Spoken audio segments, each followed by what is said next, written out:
Good evening, ladies and gentlemen, and welcome to this week's episode of Jawin With Jack.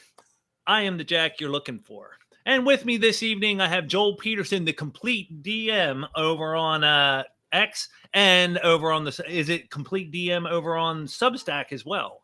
It is, yeah. It is. Complete It with is. an A. I was being smart. I was being a smart ass. Yes. So it's yeah. Compleat. You being a smartass comes as such a shock to me. Right? Yeah. It's never happened. It's never happened before. Yeah. So, like how I usually like to start things, Joe, the whole purpose of the show is I just love talking to other gamers. And I usually start with like, how did you get started in the hobby? Like, what was your first game? How did you start playing and when? Okay, so I remembered something the other day that makes this more interesting, I think, because I had discovered D&D specifically when it was after I got Hero Quest. I got Hero Quest at a garage sale for like $1. It was literally a $1 and it was complete. The only thing that was screwed up was like the gargoyle sword was broken. That's wild. But yeah, when was that? Was that the original Hero Quest? Yeah, that was the original Hero Quest, and that would have been in like '94. Like I'm pretty sure that my D&D days started in '94. So it was Hero Quest, and I had my friend Sean come over. We lived in this small town together, and it was like the kind of town where we didn't even have a hobby shop. So what it was there was a guy that lived across the street from me, and he would sell shit out of his basement. Like he'd order like magic cards and comics and shit. And you'd go to this dude's house and his wife or his mom would answer the door. I'm like, honey, your friends are here. And you'd go down to the basement and he had like tables and stuff set up with these things. It was cool. That's not where I found out about D&D though. It was from my friend Sean. And it was because we played Hero Quest and he was like, hey man, if you like Hero Quest, you got to try Dungeons and Dragons. I was like, yeah. All right. And I don't even know if I'd heard about it at that point. I can't even remember if I was even aware of Dungeons and Dragons. My cousin played it, but I don't know if I knew that till after because I definitely didn't play it with him prior to this. So I go over there and they're running advanced second edition. Okay. I was about to ask that. Yeah, and so like my introduction to D&D was not structured whatsoever. Like you have to understand, we were like backwater people. You know, like this was a town of like 4,000 people. Okay. They lived in the woods. It was like his dad owned the mill, like the mill that runs town. Like if that shuts down, the town gets like it's a ghost town now, kind of thing, right? And so they had no materials for it. Like they had a book and they had like a copy of the Horde for second edition. It was like that Forgotten Realms campaign box. You know, and so all we had, and that was incomplete. So all we had was like a map of it was like a desert or something. I don't remember. I haven't seen that module in person since then. And it had that cool little like plastic grid that they give you with the Forgotten Realms stuff that it's like an overlay. Yes, I remember that. And then and so like the first D&D game I ever played was Sean's sister running it. She's 16. And she's just making up like the most ridiculous stuff because no monster manual, no nothing. But the basic rules, we got to make our characters and we understood how to do that. And everything else was just like fly by night with these guys. So that's how I first started with D&D. And I had no idea where to get the books. I had no idea, you know, no one else I knew about this or anything. And so I would make up my own little games with 6-sided dice. That's what I had. And I would just design little dumb games that we were big into JRPGs at the time. Like Chrono Trigger was huge and Earthbound was huge. And I hated RPGs before playing Earthbound, but Earthbound like changed my mind on them completely because it was so weird. And I've always appreciated humor and things like that. Right. So I'm going to have to add that to my list. I'm not familiar with it. Yeah, it's a Super Nintendo game, and it's set in a modern day. You're a boy, and so your weapons will be things like baseball bats and yo-yos and slingshots. Oh. But it's a turn-based RPG about saving the universe from an alien force. right? But you're like going around fighting crows, and it'll be like Mad Crow, and he has a pair of sunglasses on. And sometimes characters will do things in battle where they'll take their whole action, and all it is like funny descriptive text of what they're doing. It's like Pokey stands there sheepishly, and it has no effect. Nothing actually happens, right? Like this is the kind of game it is. It's off the wall. And I would make games structured around like that, right? Like, oh, characters have 200 HP like in Final Fantasy, and we roll like 20 dice at a time, and right. No structure, like none of them worked mechanically, but you just made them work, and we would play them for like hours and hours. And then the first RPG, I actually owned the first RPG product, and I wish I knew what it was, because I tried to look it up and I couldn't find out what it was called. It was something I got through the Scholastic book order here in Canada. Okay. And it was a little plastic box. I remember that. And it was Star Wars, but it was like a solo adventure that came with dice, and you had to roll to hit Darth Vader or whatever, but it was like a choose your own adventure story. And then you would fight. So it's essentially like a solo play, right? Yeah. And why I find this interesting, why I wanted to bring this up to you so bad was because you were the first guy I went to asking about solo play and how all that worked. And then I was like, well, I've actually done this before. I just totally, it like left my memory. I just remembered it the other day. And it recalls. And, that's one of those great aspects. That's how so many people get started on solo gaming. Even if you just count the choose your own adventure books, there's no game system or crunchy bits or anything like that. But there's so many great examples that have, the Fighting Fantasy, the Lone Wolf books, all those kind of things. And Tunnels and Trolls, the classic game, has numerous solo modules and stuff like that. So it's definitely probably the easiest way to engage with the hobby as a soloist. It's not the best. It's not my favorite. Because in my experience, those books have limited replayability. Well, you get through them a couple of times and you're done, right? But that being said, for those out there with kids, find the Choose Your Own Adventure Goosebumps books. I was hooked on those books when I was a kid. They're awesome. I don't know if Goosebumps is still around. I think there was a movie I or still something. hear about it, and that's a huge thing that like comes after my time. I was grown by the time that hit big, but you saying that makes you wonder what kind of market would be out there for a Goosebumps RPG.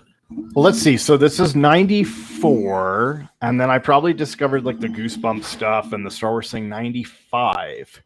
So if you would have been 53 years old, I think, in 95, if my math if my math is accurate. Your math is accurate. I am actually 90. That's right. Yeah. I was 21. No, I was actually I would have been 9 or 10 when this all started, basically. Yeah, actually, like 9 or 10 years. I was about 91 at that point. Yeah, that's right. I've always been an old soul. Yeah, a real old soul. No, it sounds like though, right from Jump Street, the immersive role playing and the emerging narrative really just grabbed a hold of you to the point where system was completely practically redundant. What was that like discovering that aspect of the hobby, or not even really having words for it? I guess it was weird. Like my time playing D&D before actually starting to make and run my own stuff was very, very short, like a couple of sessions. And like I said, this is like, Jen, Sean's sister, being like, this walking whale comes down the street and he's got a couple of machetes. And you guys run into this pimp named Willie down in the alleyway. And he's coming after you because of this and this and that. It was just nonsense, right? So like I didn't get the real experience of what D&D is really supposed to be, and so it was a weird transition into the hobby for me because I didn't know what to do. Right? I didn't have anything. Right. I didn't have any idea what to do or what it should even look like. So of course it was very like Lord of the Rings coded for me, because that was what I was reading at that time as well. And that was the first fantasy I ever really read and enjoyed. I read The Hobbit, and then right after that I got into Fellowship and everything else. And I found the Bakshi Lord of the Rings movie, and the and the Rankin Bass Hobbit and Return of the King. Those are great. I love all of them. Yeah. And like as a kid, I was like, God, why didn't they ever do a Two Towers in the middle? Why didn't right in between? Yeah, we didn't know what was going on back then. We didn't know. We didn't know. But yeah, it was. So I was just getting into fantasy around the same time. So I think the only reason my D&D looked anything like D&D was because of that, right? Because I did have a point of reference. So of course it was very derivative of those things too. But then eventually, over the years, I would run into people play it, or we would make up our own games, whatever. And then when 3rd edition came out, that's when I finally got like a full set of my own books. Okay. Was 3rd edition. You could find the books; they were widespread enough to be able to pick them up. That's right. Yeah, and and we were playing with a group of guys. I might be 15 at this time, and I'm getting together with my friend every weekend, and we're drinking, and we're hanging out with these older guys that live there. The one guy was my friend's dad's roommate, basically. So he lived in the basement, but he would bring all his drywaller buddies over. And these guys are all like in their mid 40s, just like, just the life is sucked out of them. But they would get together every week for D&D, and they had been doing it for like 15 years. Wow. Yeah. Wow. That's So something. I always love hearing stories of long-term groups like that. I haven't had that myself in many, many years. Yeah, and that's where I really learned to DM, because I had a DM who was damn good. Like, even now that I know a lot of DMs and see a lot of people, this guy was still one of the best I've ever seen, honestly. Like, he was incredible.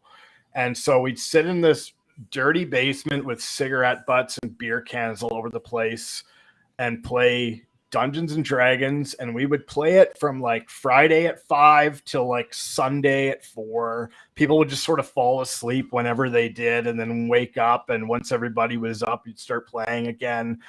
I literally remember the one guy, Sanjay. He's laying on the couch, he's got the pull-out bed out, he's facing the TV, and he's sleeping, and he's got like a cigarette like burned out in his mouth. Like he's just like a wreck. And he wakes up and he sits up, and as he's sitting up, he grabs the PlayStation controller to keep playing Final Fantasy, which was paused from like 4 hours before. Or when he fell asleep. Okay. Yeah, it's just like everyone's a wreck. But they played really good D&D, really interesting D&D. Like the first session we played with them, there wasn't combat for like 12 hours. It was a problem they were trying to solve. And this is going to, like, most people will hear this and be pissed off, because it's like, really? That sounds horrible.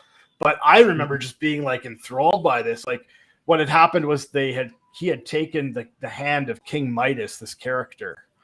Okay. And the power of being able to turn things to gold drove him mad. So he turned everything in this town to gold. It sort of like in a mad fury. And then the problem. Well, then the problem was all these bandits from outside, they were saying, oh, now they're going to come and they're going to like ransack this whole town. So they had to go and like plead to the government to change the national currency there, because if it was gold, if it wasn't gold anymore, then it would have no value. Right. Did it make sense? No, but it was hilarious, and it went on for hours of like they're trying to figure out, okay, maybe we print this coin, and maybe it'll be made of this metal, and they're like doing all this problem solving chatter, jibber jabber for hours, and I just loved it so much.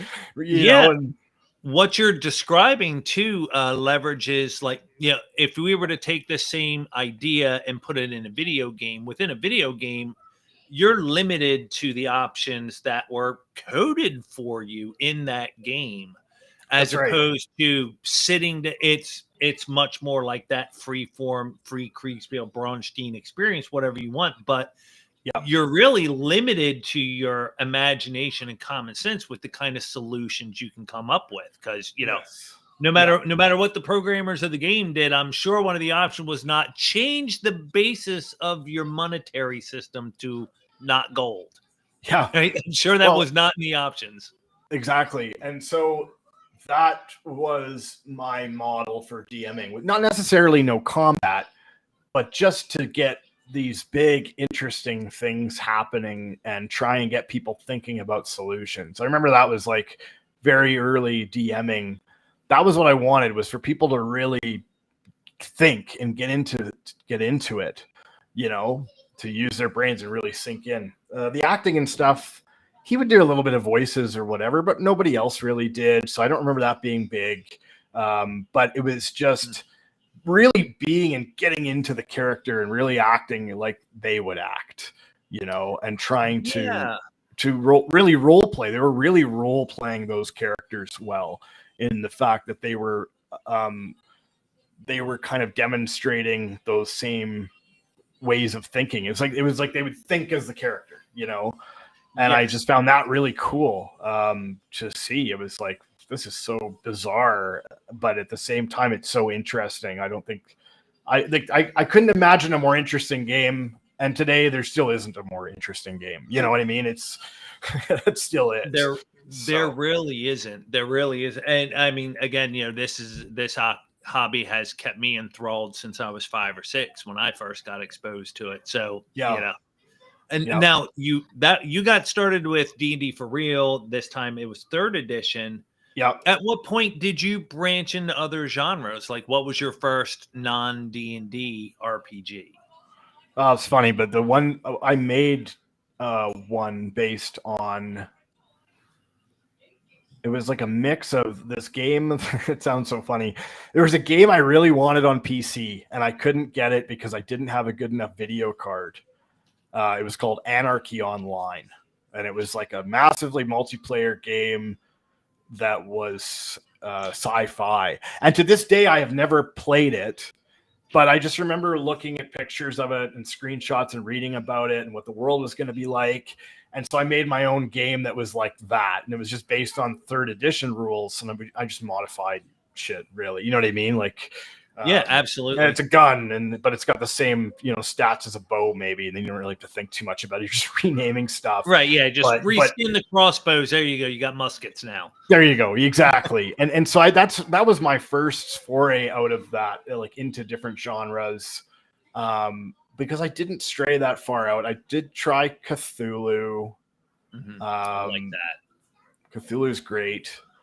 And Vampire, I remember trying and not really getting into it. I tried it again last year, and I still can't wrap my head around it for whatever reason. I can see where I'm one of the little kids that always love horror movies, and then like the thought of being the vampire was always sort of a romantic notion to me. So I took to that game when it came out,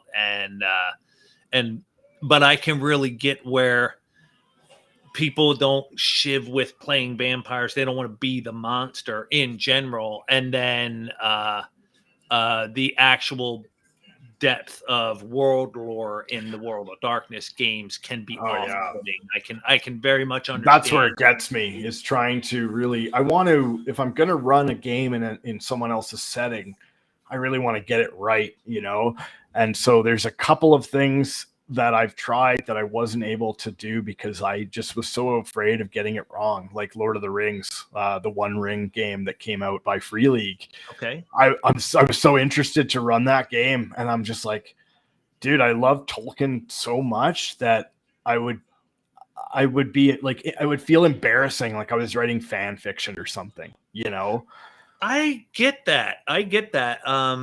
And I feel, because especially when it's something that's very near and dear to your heart, you want to honor that, image, that concept. So, and the worst thing in that thing is you sit down like you're a Trekkie, you're sitting down to play Star Trek, and all of your players are grabastic and don't actually feel like playing Star Trek, and they're doing all kinds of stupid, like, your players derail it away from a decent exploration of that experience. Yes, exactly. You want to get it the right. The only game White Wolf did right was Hunter the Reckoning. Thankfully, Chubby Funster has made a better vampire game for Shadow Dark. And Chubby Funster has made everything for Shadow Dark at this point.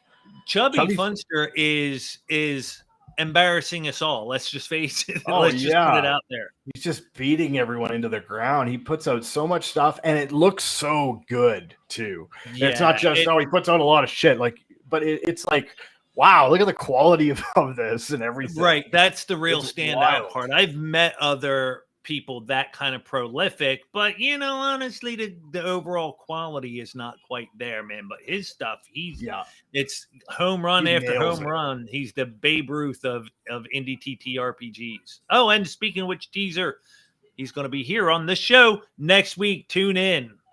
Let's hear what he has to say. Yeah, man, he's such a cool dude. It's, Dan, this is Dan, and he's an old player of mine from when I was running a Vampire LARP. So he's deeply entrenched in there. And most of the time I've known him, he's made money on the side as a house painter. Oh, that's funny. I was painting countertops for a few months there, and I don't know why. My favorite part was prep. It was actually my favorite part was masking tape and paper and all that. I got so good. I got so efficient at it, like one of those stupid TikTok videos where some guy's like chopping up fish and throwing things around. Yeah. And it's just like perfect somehow. Yeah, I know that too. Well, and it doesn't surprise me because, I installed carpet myself many years ago, and there was something. It was hard work, but there's something very satisfying about really sweating out a good day's work. Totally. Good. Yeah, totally. Now, speaking of other genres in RPGs, you have recently been running some cyberpunk. I didn't jump in on this, but you've been running some cyberpunk on your Discord server. Talk to me about that. Sure. So cyberpunk, we got into Cyberpunk Red. I was initially hesitant to do Red because I had heard mixed things compared to 2020, and you know what I mean? It was like, it's really hard to feel out where you're supposed to jump into it. But I eventually did. And so our game kind of started out just as a standard one shot. We were just going to do a one shot. And then it turned into a one-to-one time game very quickly, because more than any other game I've seen, Cyberpunk really works well for that. Like, I know that a lot of people do one-to-one time for D&D, and they have made it work, and they've overcome some of those challenges that it might have. But I feel like Cyberpunk runs so much more smoothly because of the way it's kind of set up, where you're going on gigs, right? Cyberpunk's always centered around the gig. It's always like a heist or this or that. It should be anyway, something interesting. And Cyberpunk Red it says you can run obviously you're going to have downtime in between, and you're going to do this and that. But because of the way that you're going out one night, and one night is 1 2-hour, 3-hour session, you're getting the job done in one session. Like, that's it. You don't have a big overworld to explore because you're in a city. You're not going to get stuck in a 10-floor dungeon, right? So all of these things make sense to just, you know what I'm saying? Like, yeah, they really do. I was just about to push back slightly. 27 floors of Arasaka headquarters would qualify as a mega dungeon, I think. That's true. But the way that the way that you're sort of taught to run Cyberpunk is to do it in this structured way where you want to try and get the mission done in one session, that seems to be the way that they want to push you. And so when I figured out that, and I thought about the downtime that happens in between, it's like, well, we could just do all that on Discord. And part of the reason was Cyberpunk made more sense for me to use apps for everything, because there's a Cyberpunk Red app that goes on your phone and you can have your character on there and you can hit when they attack. And most of the time I would be resistant to that kind of thing, because Dungeons and Dragons, I want the feeling of candles and paper and dice and all that. But Cyberpunk, it's like, well, it makes total sense that you're going to be on your friggin' phone, because that's the universe that you're in, right? So it actually, that gave me the idea to do the downtime over Discord, because I thought, why don't we just do that? We just do downtime actions. You want to buy stuff? I'll set up this little like revolving night market. And I just made little maps where things will be on the map. There could be gigs that pop up. And I would just tell players, if you want to do a gig, it's open till August 10th at this time. You talk to each other and form a group, and then come to me and say, hey, we want to play on this night and we want to do this gig. We want to do this gig. We want to take this job, and we'll do that there. And then I would do side gigs, which were like 1 hour sessions. Like, it's just going to be quick and easy, 1 or 2 combats at the most. You're done in an hour. And then those would not really, they were like almost separate from the main campaign. But you get rewards for them. You get money, you get weapons or ammo or whatever it was. Right. There's so material rewards, and you also get the XP. That's right. It was set up like a video game almost that way. And which just felt so appropriate to me, because Cyberpunk Red, there's even a module that they put out for free for Cyberpunk Red that lets you play a fantasy RPG inside of Cyberpunk Red. It's like you put on your VR headset and you're playing this MMO, and they give you all these fantasy stats for elves and all this different shit in the Cyberpunk Red system. And it's meant to be like a side thing that you could do with your group. Yeah, that's so meta. One time at a vampire LARP, we were all playing our vampires and we're acting out the parts and everything like that. And I was playing a Malkavian, which are the crazy ones. And I convinced everybody's characters to sit down and play D&D with me. So we were playing our vampires, sitting down to play D&D together. That was a fun experience. That's awesome. So, see, and I just thought, oh, that's so cool, right?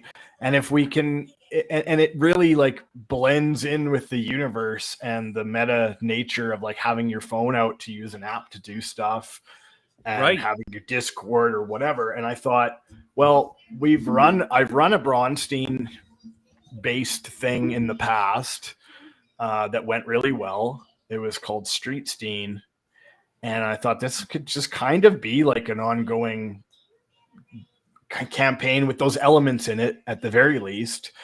And then we could always have, and then there was another mode I was kind of working on with just a few house rules and stuff that was going to be called Conflict Zone. Because in Cyberpunk Red, there's this zone in the middle. I can't remember what it's called right now because it's been a little bit. But it's just like where the nuke went off in the middle of Night City and it like destroyed everything. Oh, okay. So it's just like rubble and shit, and it's like radioactive and it's dangerous and it sucks. You don't want to go there, right? And I thought, well, why don't we have that be the basis for that's where the Braunstein thing is happening. And it's like all the corporations that are working together to rebuild this zone, but are engaging in subterfuge because they're also trying to dig up like technology and stuff like that. Yeah, who knows what kind of labs are buried under all that. Yeah. So we have it. So like, why don't you guys be like the head of the branch of this part of a corporation? That'll be your characters for this. And I was just going to call it like Cyberpunk Red Conflict Zone or whatever, so that's something that I have rules written down for, but it's just one of those things I haven't had time. So I might go back and finish it. We never got to play test it and stuff either. So that's kind of where our Cyberpunk game went. And then life got like really crazy. So we've kind of had things on pause, but it was really fun. And the players were really engaged and they were messaging each other like, hey, let's go here and do this on the night market and go pick this up. And they would roll those things out on Discord with each other. And if they needed to resolve something or they needed to see if there was a conflict, I would just hop in and say, oh, you run into these 2 gangbangers on the street on your way there. One of them pulls out a baton and, asks you for all your money or whatever. And then you kind of resolve the combat out with the condition that you guys can die during downtime. because we're still going to play this out. So like you might lose your character when you're not in a gig. So it might not be very climactic, but everybody was fine with that. They were like, yeah, that sounds fine. If that happened, that'd be kind of funny or kind of cool anyways, Yeah, and I can really see that because that might be one of the aspects of one-to-one time and downtime activities that needs to be explored more, is that you need to have the possibility of character death or some sort of negative consequences. Like, you're going off to deliver groceries or whatever for some extra cash, but you got ran over by a bus. So, you're out all your cash and you got one was really easy to run because there was never any, my character's going to go away here for 2 weeks and then we have to wait to catch up, because it's like, well, no, the downtime is like they go across the city. It takes a couple hours. I just kept it restrained to Night City. So if there was some story thing where they had to go away, they have to fly to Detroit for some reason. I don't know what you want there, but if you had, Detroit people, but clearly you were in Night City and decided this blasted radioactive pit is not enough. I need more. Let's go to Detroit. Sure. Yeah. Let's go to another desiccated nuclear radioactive. This has been a pit way longer. Yeah. They have those oranges I like over there. The rest of it sucks. But no. So what ended up? It ends up really kind of running itself, because you're not worrying about time catching up. You're not worrying about, oh, my guys are in the dungeon now. What happens if we end the session? Does time keep going? Do they die in the dungeon? You don't have to worry about any of that. It's all those problems are gone immediately because of the nature of keeping it restrained to like one urban area that's not huge. And that's kind of where our D&D game is going now as well. Our 5th edition, formerly AD&D edition, but they wanted to try something else. I wanted to try something else as well. But awesome. The rules are kind of not the important thing for us anymore anyway. And I think that's what I learned running this campaign that we're in now, is there's so much role-playing stuff and so many house rules, so weird things that are in the game because it's so experimental, that the base rules, like I might as well just look at a D20 and say, roll a 12. You know what I mean? Like I do use them, but now I don't even have the books out. I just reference things on Google when I need to, and that's about it. Yeah, I get that. And I think over time, that's why I've trended towards rules light, because while there's a lot to be said in favor of a crunchy rule system, something more complete like Mythras or AD&D First Edition, or even like, which I still love. I still love that game. Yeah, it's a great gaming experience in and of itself. Yeah. But sometimes it's not serving you, or frankly, even if it is serving you, it's more trouble than it's worth. Like when you brought me into the and so for context, you were my first group game at all in almost a decade. And not first, I did a one shot right before you, but and it was also when I joined it, we were doing the first edition AD&D.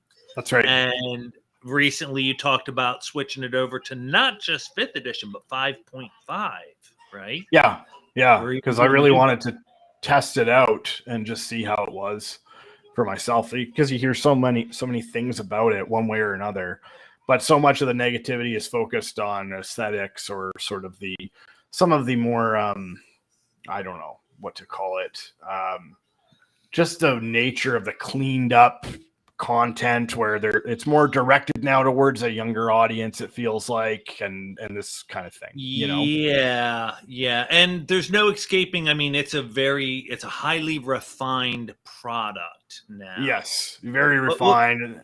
The grit there's no grit anymore, that's gone. The mystery is kind of gone in a way. And because AD&D was always weird to us, and the fact that the book would tell you, like, you can't show the dungeon master guide to anybody. It's like, what'll happen? Right. I'm not going to tell you what'll happen, but it won't be good. It's like a warning. It was like you found the satanic Bible at the bookstore or something. And because there was a lot of this is like not in the satanic panic and like not late 80s, but this is like the tail end of it. So like even my mom was still, harping on what Oprah might say about things. And I heard a bunch of kids killed each other playing D&D. Like I heard all that stuff too, right? Yeah, It was me sort too. of like some people were really against it. They didn't want you playing it and that kind of thing. And I now that's all gone. It's ironically, very for polished. playing my whole life all throughout the 80s, I never really ran into satanic panic. And the few times people were a little like, oh, I heard it's weird or whatever. Even as a little kid, I was able to say, oh no, it's just a game. We're playing make believe. We roll some dice. It's really nothing. Yeah. Somehow, the entire satanic panic and all that blowback really just passed me by, and thank heavens for that, because some of the people I interact with have had real horror stories. Well, I had pretty cool parents, so they would ask me about that stuff. But if I told them, no, that's overblown or it's not like that, they would believe me, And so I didn't have, it wasn't a roadblock, but I just remember it being a thing. So it did feel like you were almost doing something wrong in a way, which was cool, It had a bit of a nerd coolness to it that we didn't quite get at the time. Why, I think. But yeah, absolutely. And, for my part, I also had that experience where my parents were the ones who introduced me. So I didn't get that kind of friction from them, and that seemed to, oh, your parents taught you how to play, that seemed to be good enough for most parents. So at least at least I can go talk to his parents and see what they're doing. Yeah, exactly. Having looked over the books, and I helped Ryan do a conversion of his character over to 2024. What are your takes? What are the strengths? What are the weaknesses? What are the downsides that you see of switching to this edition? Are you an experienced 5th edition player? No, and that's part of the problem is that I don't have a point of comparison for like structural things. So if there's stuff that's like mechanically broken in it, I'm like, oh, well, okay, I didn't know it, that it was not broken before. Like I don't have context for those comparisons. Yeah, but what I will say, what I do like about it quite a lot is the fact that they throw in, at least briefly, the Greyhawk setting for you. They give you a map. These are things I think are really cool. Even if, I like the original Greyhawk more, whatever, and most people probably would say they do. The fact that there's something there for you to use right out of the box. Like as a kid, if that's how 3rd edition had been, that would have been like, I would have been thrilled. I loved maps and things like that. Right. Yeah. So to be able to have like something more tangible and say, here, you can run it here and do this and that and have those suggestions was nice. The Bastion system didn't live up to what I was hoping for it when I first heard about it. It's very video gamey to me, Yeah. It's almost it's scenery, it's background. I mean, I don't hate it, but it's not what I was hoping it might be. I guess. Yeah, and again, just the fact that we were just discussing how when you open up one-to-one time and downtime activities, you have to accept that your character might die off screen, right? This is the exact opposite. It is impossible for you to be killed or really long-term harmed through anything, whatever happens in your faction. Like, we rolled an attack and one of my people got killed, but they don't cost me any money and I get to just replace them. And so, that's right. It's just kind of, they took the balls out of so many things in the new D&D edition. Right. They just ripped the guts out of it. And it's like, that's what I mean. It feels very safe and harmless almost. And it's like the Dungeons and Dragons cartoon made into a tape. And you know what I mean? That's almost. I don't think there's any accident that they started using art of those characters. Exactly. I think it's a good marketing play if that's like, because what else do they do at this point? Even the new starter set, we saw a picture of that. Mm-hmm. And it's very much child coded. It looks like one of those goldenrod books or whatever they are. Those little books with the gold spine for kids. Yeah. And Ghostbusters, the book. There's even a degree to which I don't mind that. That doesn't bother me. I think we should have more of these products, keyed for kids, so parents won't have those same reluctances that we faced. But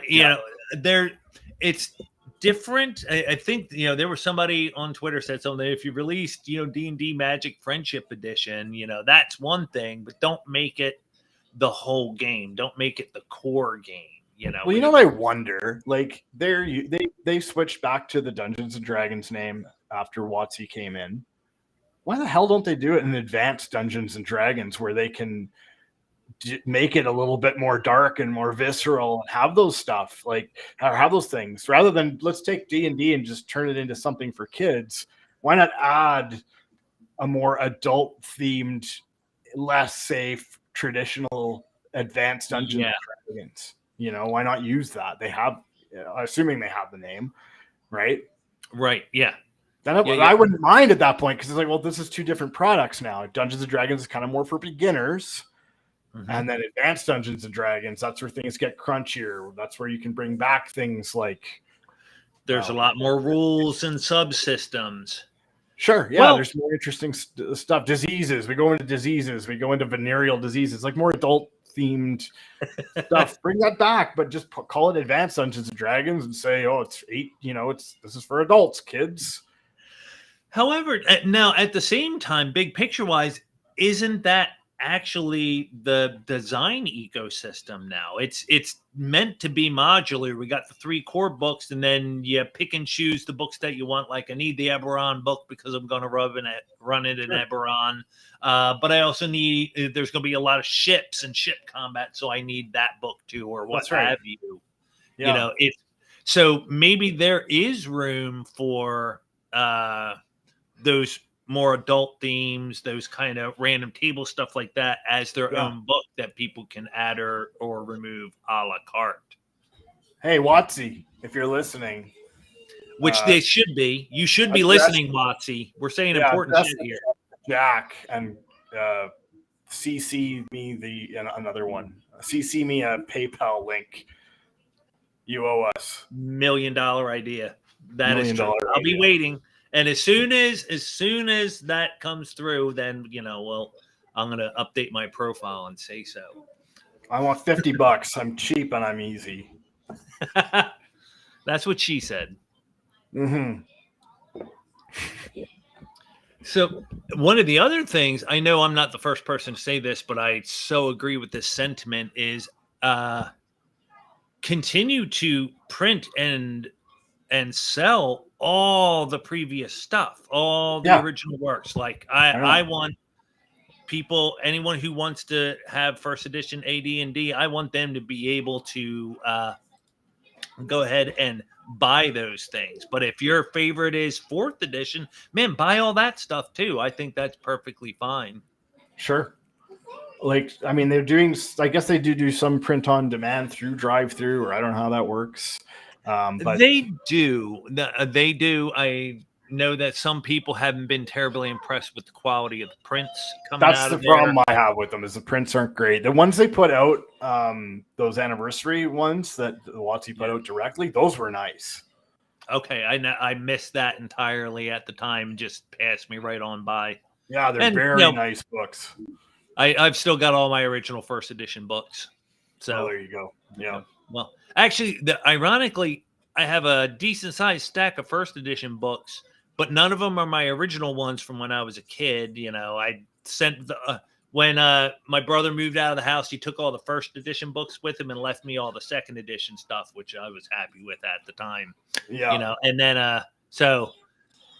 but I've been somehow a repository or a depository of people like, hey, I got these old books here. Hold on to these for me. And now I've got it forever. I've got about a dozen 1st edition books sitting up on my shelf just because from hand me down. And my wife one time found a mint condition Dungeon Master's guide at the thrift store for $2 and brought that home. I'm like, how? Yeah.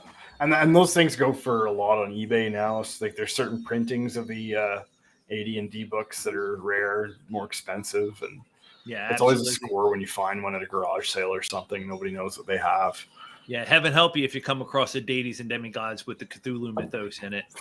If they put it on for $1, I'd say here's a 10. Keep the change. You're working hard right? Today. Yeah.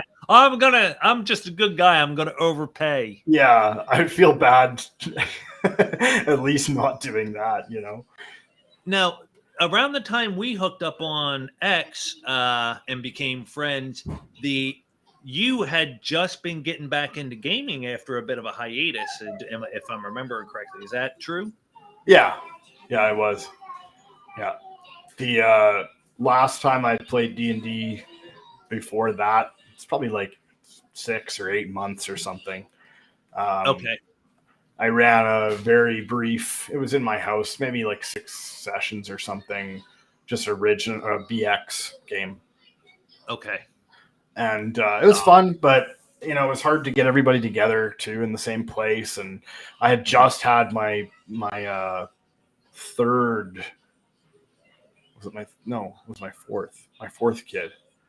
I've got so many. There's I have 57 children. So, well, good. Then they should be able to support you in your old age. That's the plan, man. As long as all of them make $1 an hour, we should be okay. Well, should be okay. They can sustain the household. I don't know why you're worried about employment now. Well, that's true. There's enough that we could tend to a farm for sure. I mean, yeah, seriously, that's the way you go old school, man. Buy a plot of land and put them out there tending the fields and say they're doing it in Roblox already. It's homeschooling. Yeah, they've already learned this shit on Xbox, right? Roblox, right? Yeah. It's like, what are you doing, Dad? Oh, I'm doing clean my room, the game. Oh, really? Yeah, you have a real room, and it could stand 5 minutes of your attention. Yeah, but it's not in Roblox, so it's not fun. But it's not in Roblox. But Minecraft is so popular. I mean, maybe you need to open your own mine and get them to work in there. That's the goal. That's the key now. I think mines are coming back. They were in vogue for they were out of vogue for a while. But we need all those rare earth minerals, man. Those phones ain't going to make themselves. Yeah, that's right. We need to build up the hype for Minecraft 2 by opening more real mines. That's right. It's the most realistic Minecraft. It's very simulationist. One-to-one time, one-to-one injuries. Yeah, that's right. There's these weird mushrooms that grow on the cave floor, and if you eat those right before you get to work, it's just like the game. It's just like the game. Everything becomes pixelated in your vision, and and then your tools start talking to you. Yeah. You do shit your pants, but hey, them's the breaks. You can't win them all. No, I don't have to eat mushrooms for that. Yeah, exactly. I'm doing it right now. As we're speaking. Yeah. Now, so I jumped in to your Great Hot campaign, and that was, and again, like I said, it was my first time joining a campaign in a long time, and it was my first time playing AD&D. Yeah. Now in this transition to the newer edition of rules, like what is there is definitely crypto mining, and we're not talking about the super dog. It makes me wonder why crypto hasn't done that yet. Like, tie the mining to a video game and get people to do that for you. And that's brilliant. Again, WotC, if you're paying attention, this is more like a BlackRock idea. BlackRock, hit me up. My PayPal is my same as my email, and I know you know it already because you fucking know everything. And if you don't, contact WotC because they have his PayPal. They have it. Yeah, that's true. We just settled that deal. So what are you asking? What are the things that get lost moving from an older an older edition of the game to a newer one? Like, what are the changes? What are the good about those changes, and what are bad about those changes? Well, that's a broad question, but so it's more easily answerable in the context of AD&D 1E versus 5E, I would say.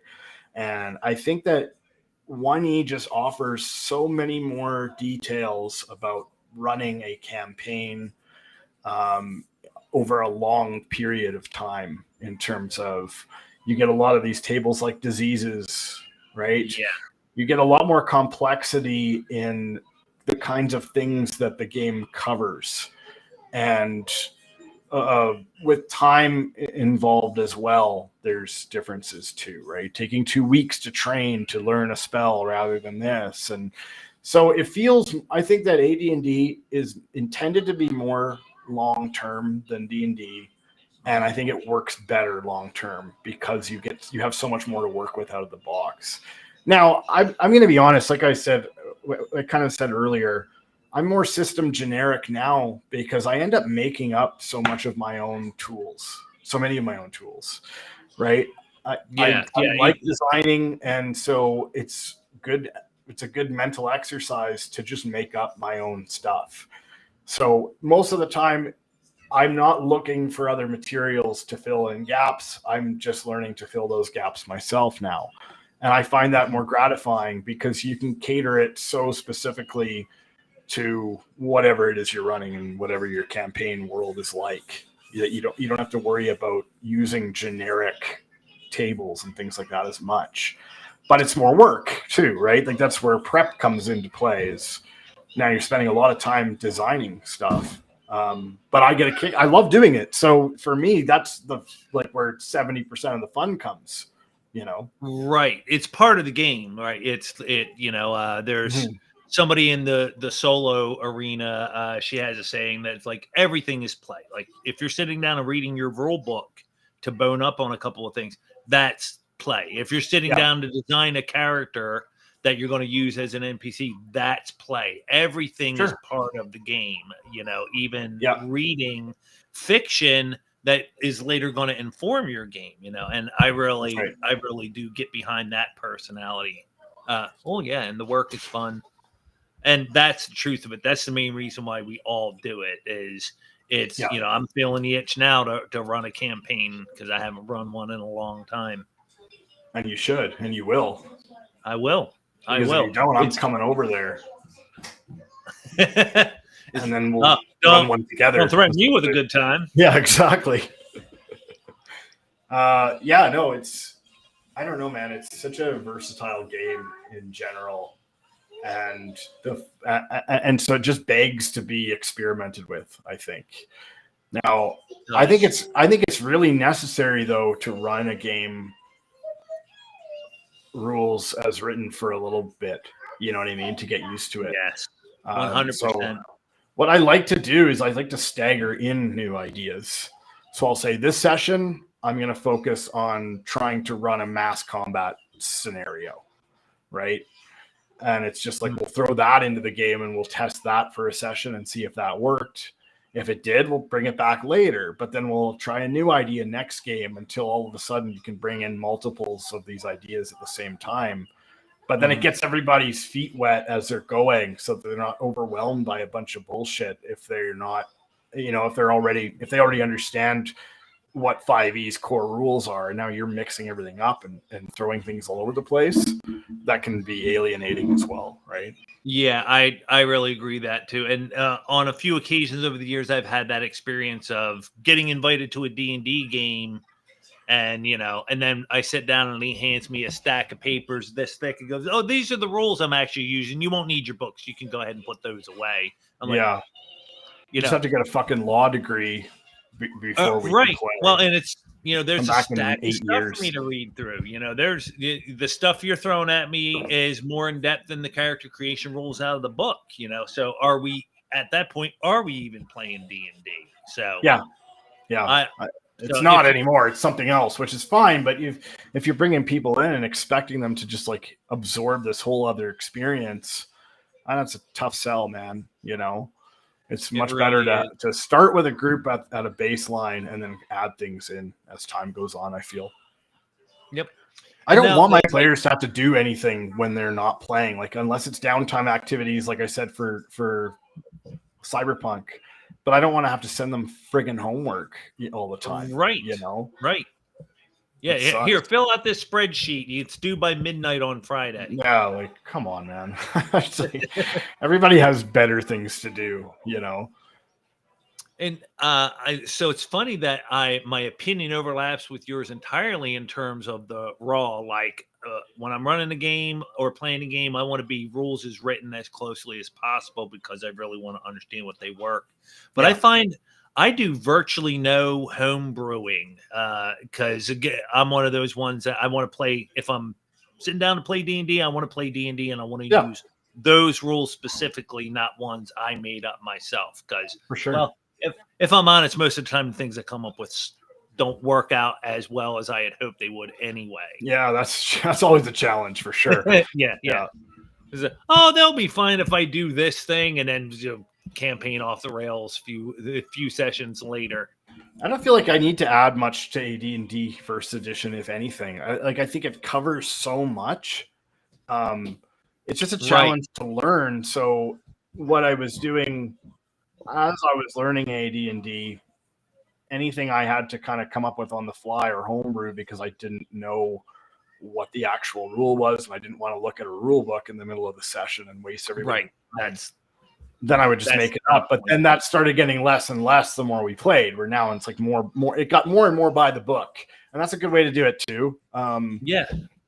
It sort of changes people's expectations a bit, and they should also be aware that you're going to be doing it that way. But I'm really open with people when I run a game. It's like, yeah, this is what we're doing. I'm gonna, probably screw this up, but we'll just get through it, and I'll give you guys extra experience if you just don't whine about it.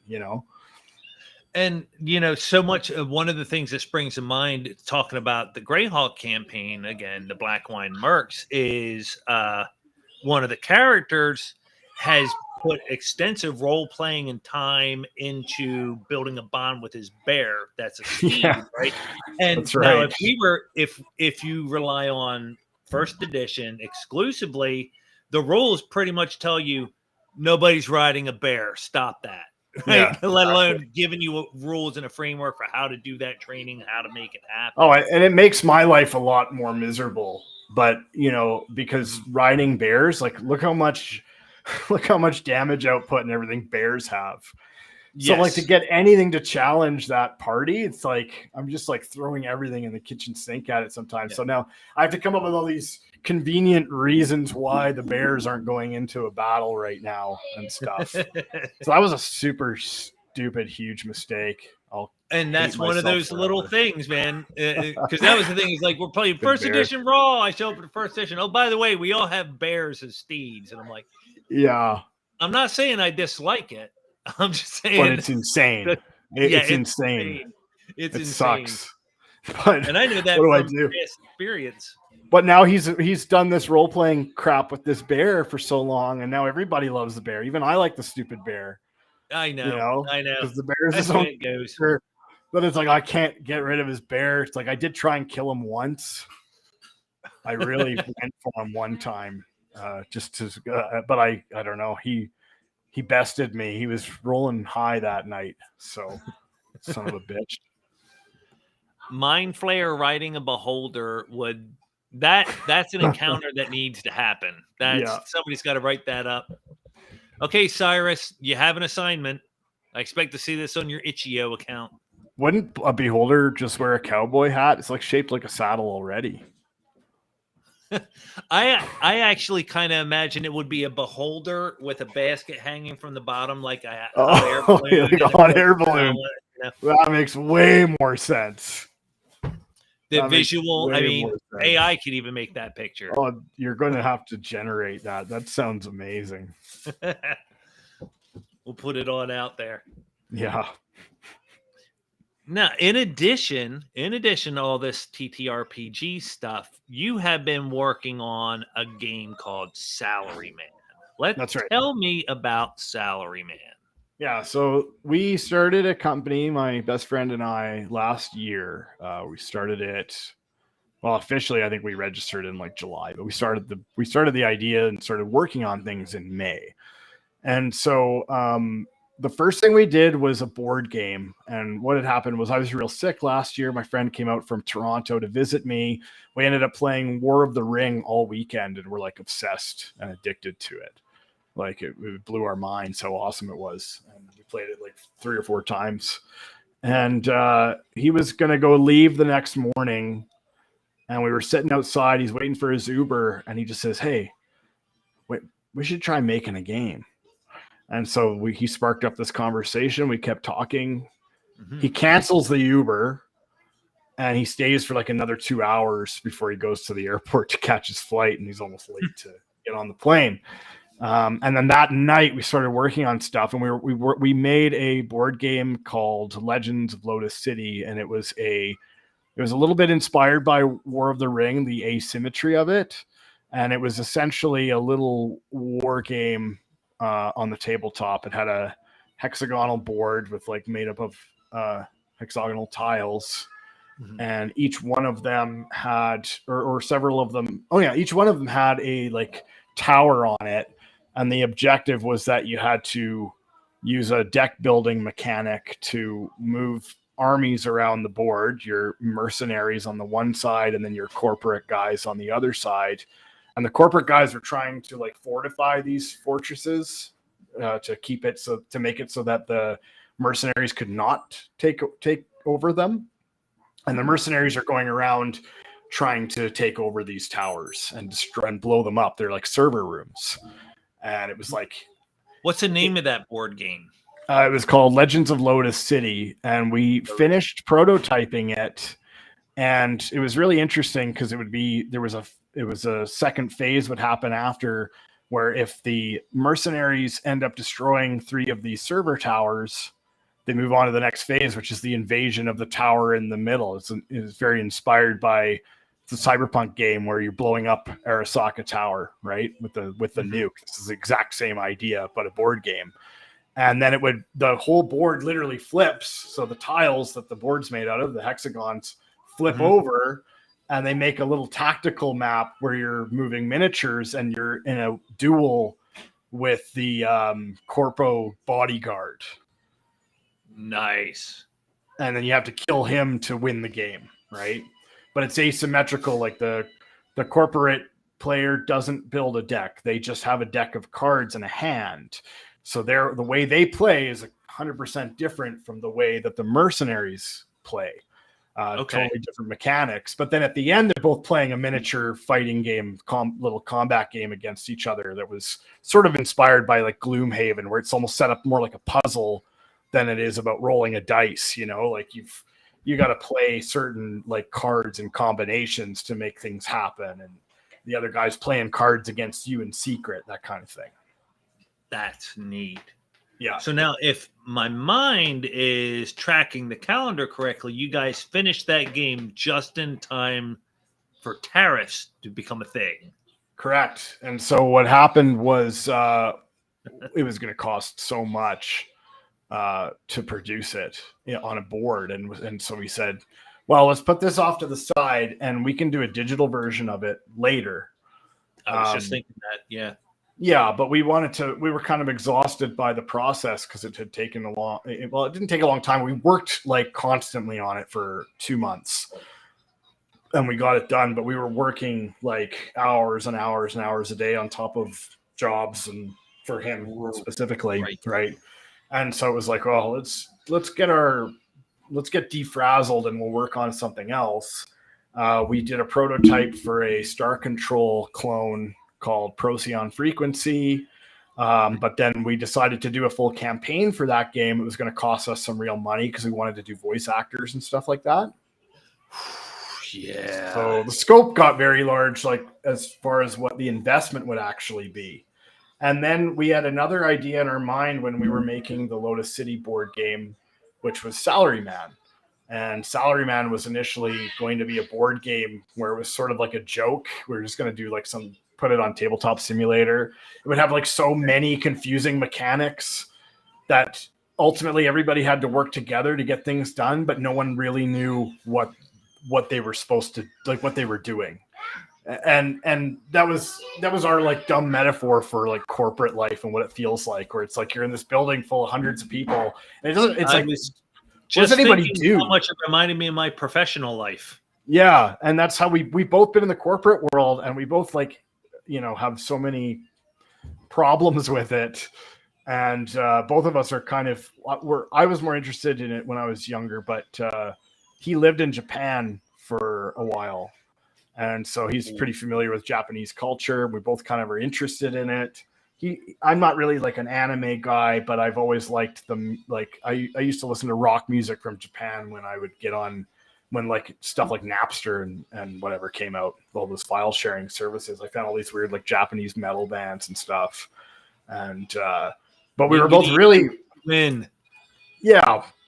But we were both really fascinated by salarymen in Japan, which if people don't know what a salaryman is, it is a person that is essentially groomed from birth to work for a corporation for the rest of their lives. So their parents know exactly what schools they're going to go to. They get set up at a corporation by the time they're like 30. And the plan is you stay there for life. You're a lifer and you die doing it. And it's just part of the culture where they never really stop working. So even after work, they're going to the bar with the boss till the trains stop running. And the Japanese streets are very clean and they try to keep homeless people out of sight. But if they see a dude in a suit on the street, they leave him alone because it's a salary man. You know? Wow. Yeah. And so we found that we found it really depressing, but fascinating. And we wanted to make a game that didn't lean into the depression of it. Like it wasn't meant to be a dark humor kind of game really, or a dark game where it's like, oh, we're making this miserable on purpose. We didn't want to do any kind of, we didn't want it to have like a message like that. We just wanted it to be, you're a salary man. You go into work every day. You do these sort of mundane tasks like in the mailroom in the basement to start with. And you move up and you get to do more and more interesting stuff and more varied stuff as you go. So it functions very similar to like Stardew Valley, but it's a lot of but the tasks are all related to business. And the reason that we thought that worked thematically is because a lot of times salarymen, well, they might have a specialty. They don't necessarily do that specialty. They might do a whole bunch of different jobs at random around the office. It's very much, they just use you wherever they can, you know? And so we thought that would fit with the theme of the game where like you get to do all the different things you'd see in an office. So sorting mail in a mail room.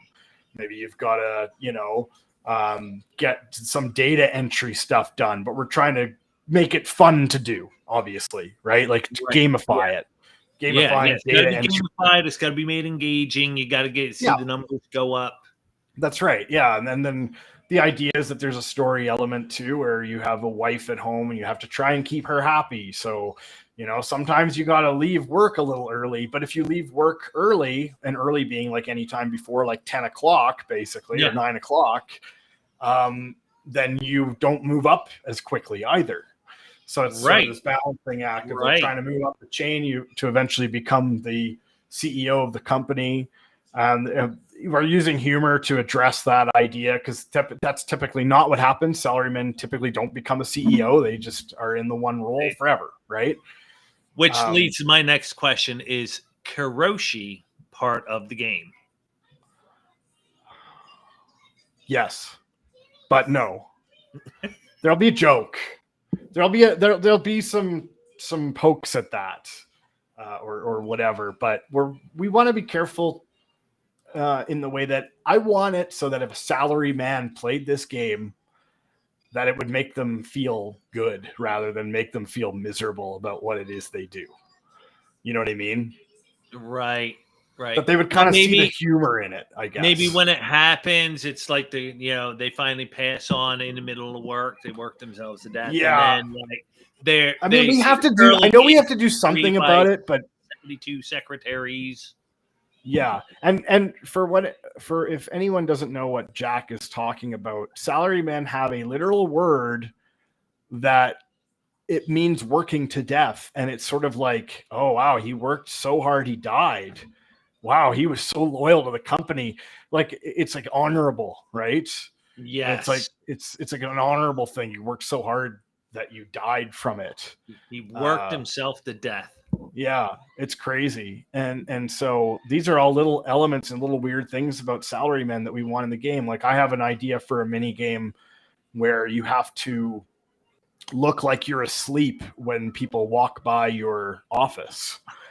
And the reason for that is that salarymen sometimes have nothing to do at all, like no real work to do. And so what they'll do is they'll fall asleep at their desk because people will walk by and say, wow, he worked so hard that he's falling asleep at his desk. Like, wow. That's amazing. Good for him. That is something. I wish my job functioned like that. Yeah. So much better. So there's all these like interesting little things that are part of that world that we want to capture and have them hopefully be fun and amusing to do at the same time. And all the dialogue is going to be very funny. And even like the way that Salaryman starts is that you're the chosen one, because when you're born with the symbol, right? Like you're destined to be a salaryman from birth. And then when you see the corporate building that you get your job at for the first time, it's the tattoo is just the logo of the company. Right. Like you're birthmark. You were born that way. You have a birthmark of the company's logo. So it's stuff like that. And then it's just a framing device. That's not, it's not going to be, story isn't going to be super, super big in the game. It's more of a sim, and it's more meant to be sort of do these fun, repetitive tasks. But that's kind of the framing for it. So I get it, but just like an RPG, I mean, all the play elements are there. A narrative emerges naturally. Yeah, and there's tons of dialogue with other people in the office that you get to know, and it'll change and evolve over time after when you talk to them as you go through the game. And everybody has a unique personality. I've written a bunch of script for it already, and I've always really loved, like I said, I'm not much of an anime guy, but I've always loved dry Japanese humor. They have a very dry sense of humor in a way that once you understand a little bit of the language, starts to make more sense. And you know what I mean? Like it's very specific, and it might even be things like the way, the inflection in which they'll say something, or certain words they'll use in a sentence that don't actually mean anything, but they're sort of like emphasizing a speech in a way, right?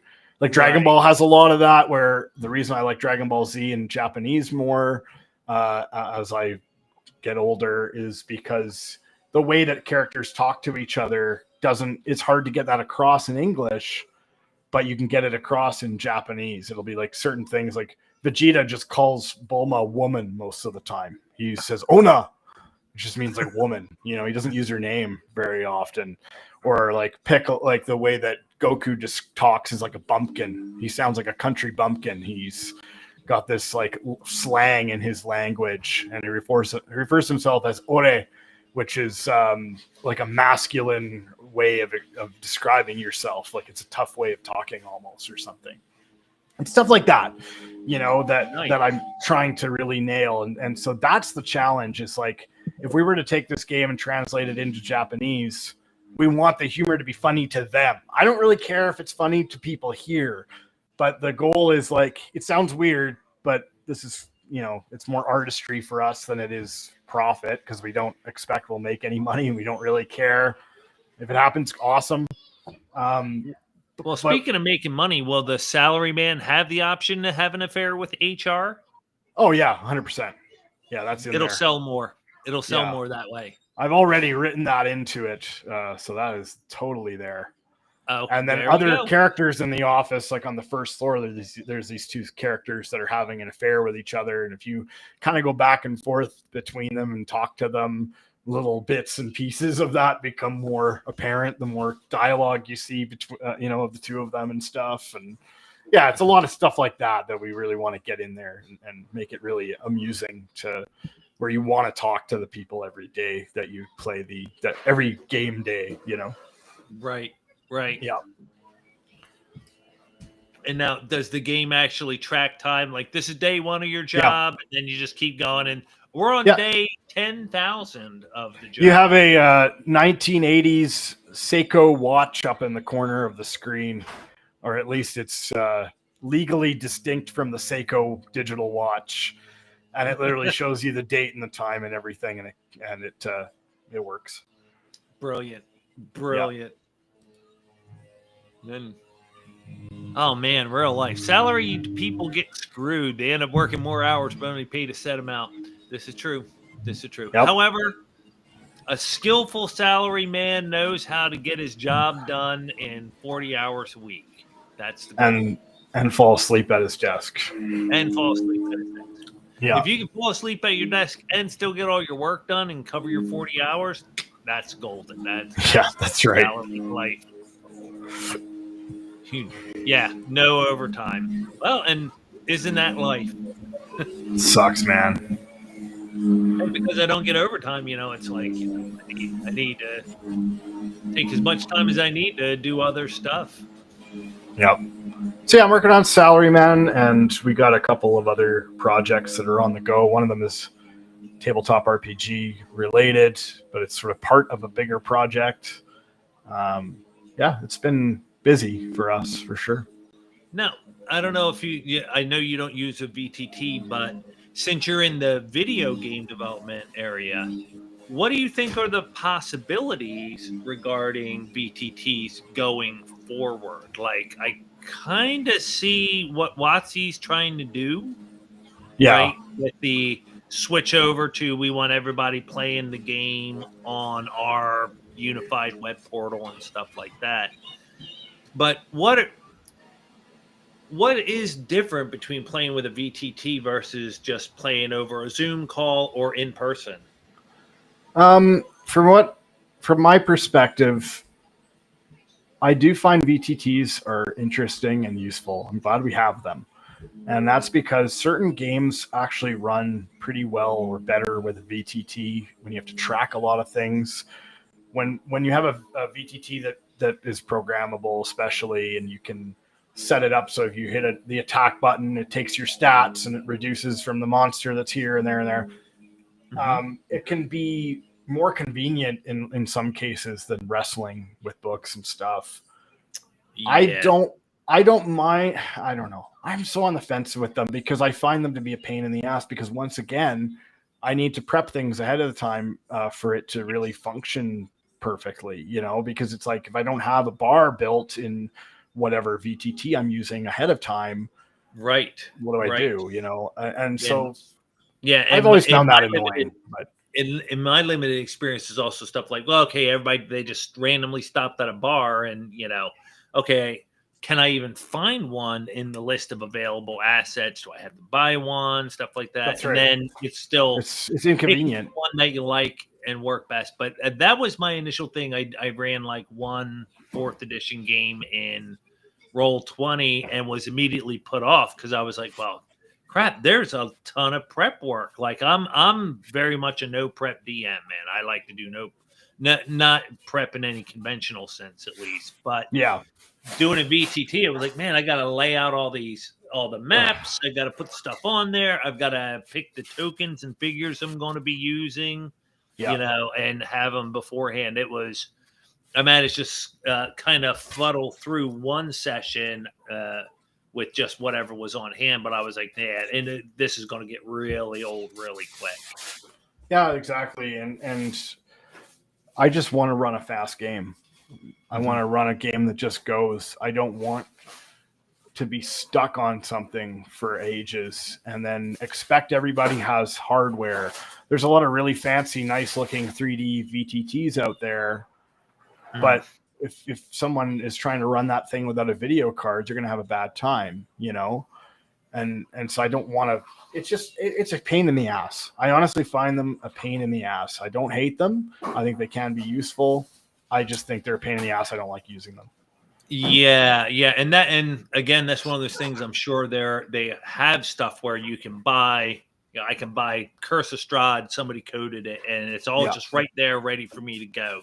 I can see that, and I even can see and dig where Hasbro WotC wants to go with that. They want to have. I mean, if they could have one big VTT with everything in there, they could run a classic, Living Greyhawk kind of campaign where it's one time and everybody's in the same world and everybody, DMing in different things. It could be a really awesome experience, but I wonder if that's really where they're trying to go, or if they really are going to let D&D lay fallow for a few years. Because I'm still hearing not many people are switching from 5e to D&D 24. You're literally the only person I know personally playing D&D 24.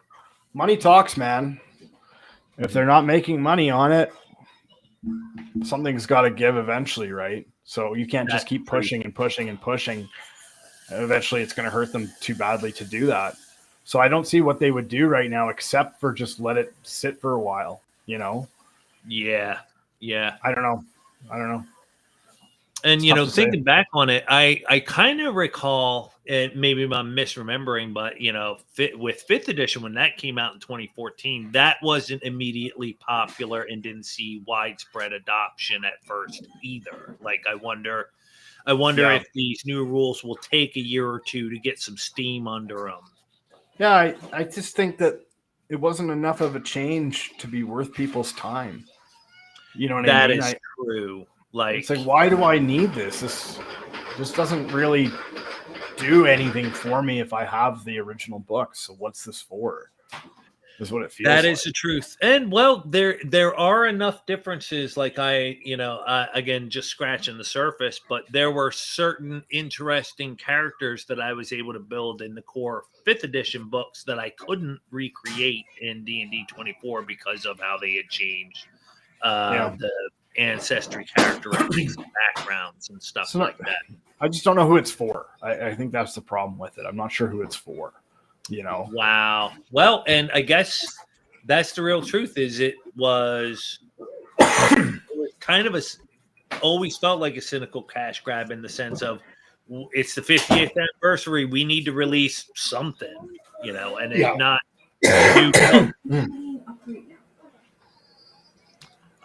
Well, and yes, I do, Cyrus. I do think that is, in fact, what they're doing. I think over the years, they're going more and more towards the Games Workshop model, which is, I always personally found Warhammer to be prohibitively expensive to get into just to begin with. Like, $100 for the box set and then at least $100 per army that you want to do, what have you.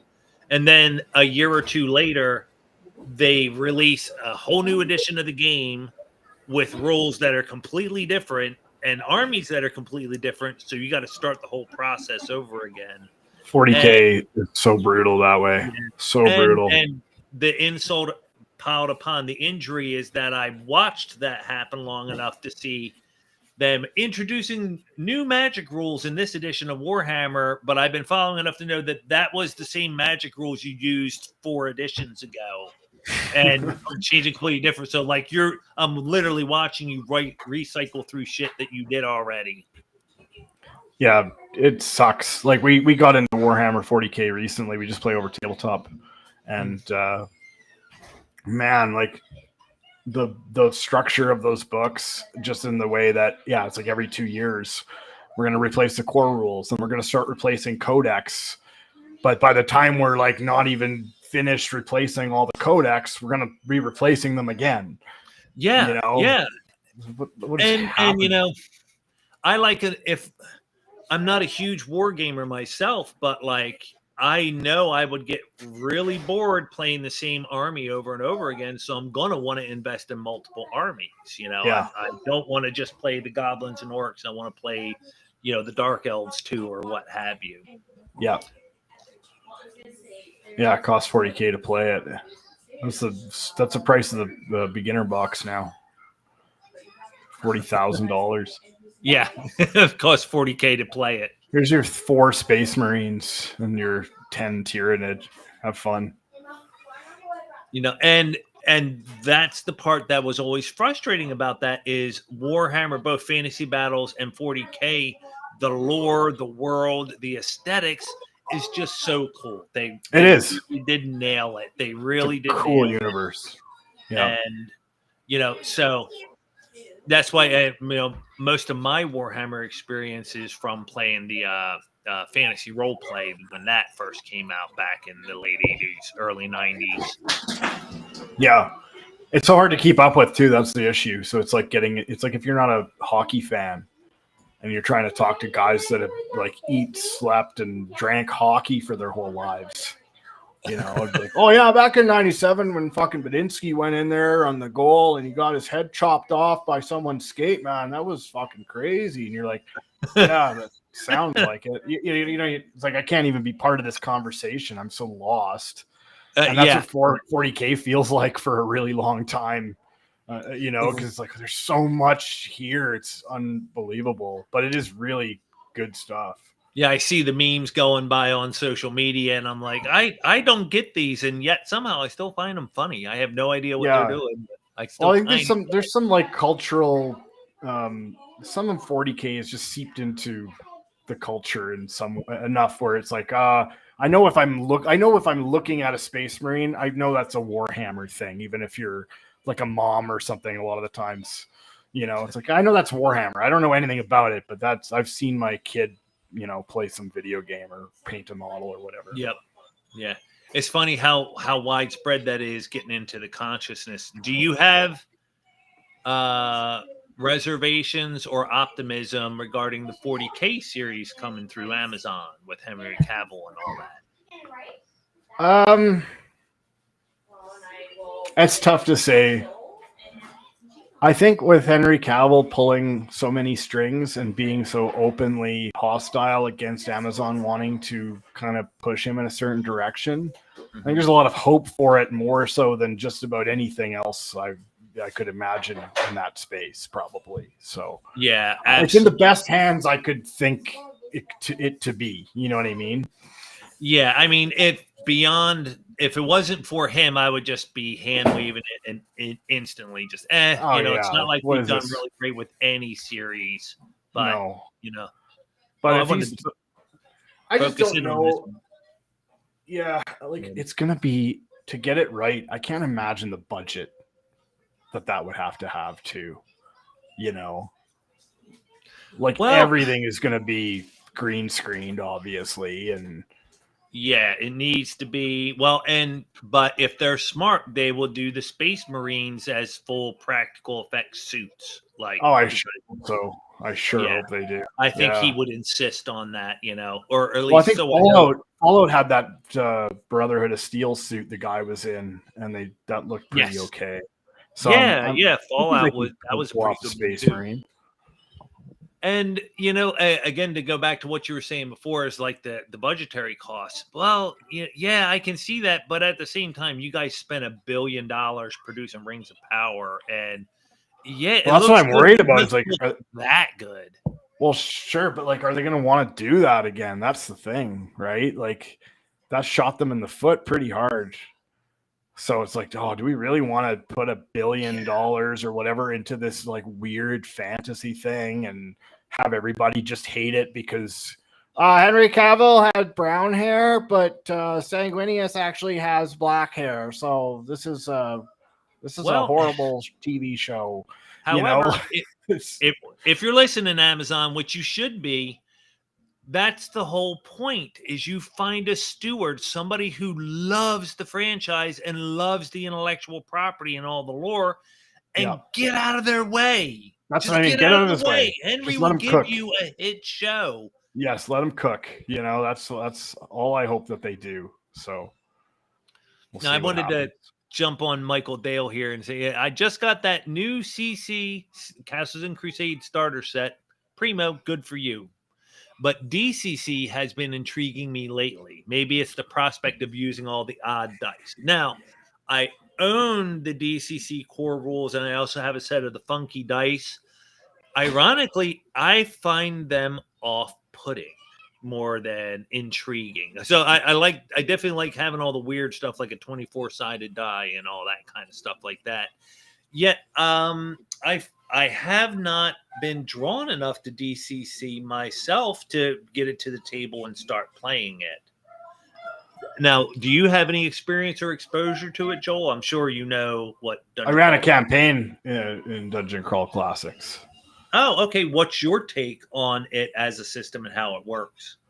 I like everything about it, except that it, more than any game, demands the use of an app. And why I say that is because every time I cast a spell in DCC, I have to refer to a fucking table to know what the effect is. And I still like that. Like, I'm not against that at all. I think that's cool. Right. But it can get annoying at the table. So I had actually mulled around the process of developing a really simple web app that just takes all that data and makes it like searchable, right?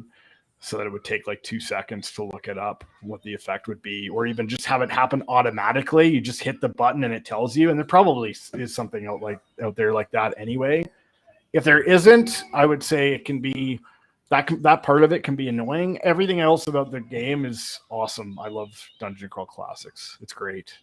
That's great to hear. That's great to hear. Well, that definitely gives me it has such a strong fan base. So yeah, that makes me feel like I might be missing out a little bit. Maybe I'll do that soon. I still think my best campaign I ever ran was that Dungeon Crawl Classics campaign. Nice. Yeah. Nice. And yes, Cyrus, that is one that is infamous for funnels and characters. I think, as a matter of fact, that was one of the direct inspirations for Shadow Dark, incorporating the funnels into it. Yep. Now, let's open up. Look into the future. What games have you not had a chance to get to your table and play? Run a game, and I've two-sided. Games you would want to run and games you would want to play in. Oh boy. What's on your wish list? I really just want to see what it's all about. Whether I want to run it or play it, I don't know. But there's a Phantasy Star role-playing game coming out, tabletop role-playing game. Nifty. Based on Phantasy Star. And I really liked Phantasy Star growing up. Yeah, I played a fair amount of that. I don't know that I beat any of them, but I definitely played a whole heck of a lot, particularly the first one on the old Master System. Oh, that's so good too. And they did a remaster of that on the Nintendo Switch, I think, and it was so good. That's neat. I actually I played it a bit more recently, and it was one of those emulators ported over to the phone app, so I was just playing it on my phone, Right. A flawed gaming experience, but still quite fun. It's tough and it's irritating, just some of the things they expect from you. Like, you really want to draw out maps when you're playing that game. You can get lost in dungeons really easily and stuff. I played the second one and the fourth one, and I played Phantasy Star Online on the GameCube and Dreamcast, and I played them a lot. And so that universe it's more nostalgic for me. I don't really love that game anymore, but I spent a lot of time as a teenager playing Phantasy Star Online. So yeah, I get that. And I understand that completely. Like, my favorite edition of D&D over the years is the Beck-Me Rule Cyclopedia version. Not because it's the best, it's just my favorite. I have the most love. Yeah, it's just, you like it. And it doesn't have to be the best. And I used to have that problem where I would always be looking for the best game, the best this. And then I realized, well, you can just enjoy a game even if it's not the best. You know what I mean? It doesn't have to be the best. Especially with RPGs, it's only going to be as good as the DM anyway, right? Yeah. So if you have a good DM, you can make a bad game playable and make it work, right? That is true. Like, with the right DM, they can make a bad system work. Or, like you said, the system doesn't matter. There's, I think Shadowrun is one of the best examples. Me personally, I hate the Shadowrun system, right? But I love the world. I love the game itself, and I have played in it and had fun in spite of the system. And it's exactly that thing you were talking about before: the interaction, the emerging storytelling, the immersive role playing. Those are all things that transcend the system that you're using, and that's the real magic of the hobby. That's the real juice, man. Yeah, I mean, there are some games that are probably completely unplayable, but like I said, you end up filling in gaps. It's different with video games. It's sort of, I don't know, like there's nothing really static about the RPG experience compared to like a video game. They're all like with video games, it seems like there's always going to be a wall that hits where your creativity can't go past a certain point and give you something, And again, the options open to you are only the ones that the developers had the time and inclination to code. When you're playing Skyrim and you show up outside a Whiterun, for the first time. You got to talk to that guard, and he lets you in after you say the right things. Whereas, man, when you're just role playing with players, they're going to go, well, screw that guard. I'm going to walk around the city. Can I climb over the wall here? Stuff that you could never do. And one of my favorite stories I got from a friend of mine years ago, you'll love this. He had this thing where he conceptualized and designed this huge urban city campaign. It's a D&D campaign that's set in the city, and he goes, but I want to make it so that the players really stay in the city, just like you were talking about with Night City. Right. So he made the city in the bottom of this giant pit, like in the bottom of a volcano, with these sheer walls that he designed to be specifically unclimbable. And he said, all right, we're ready to go.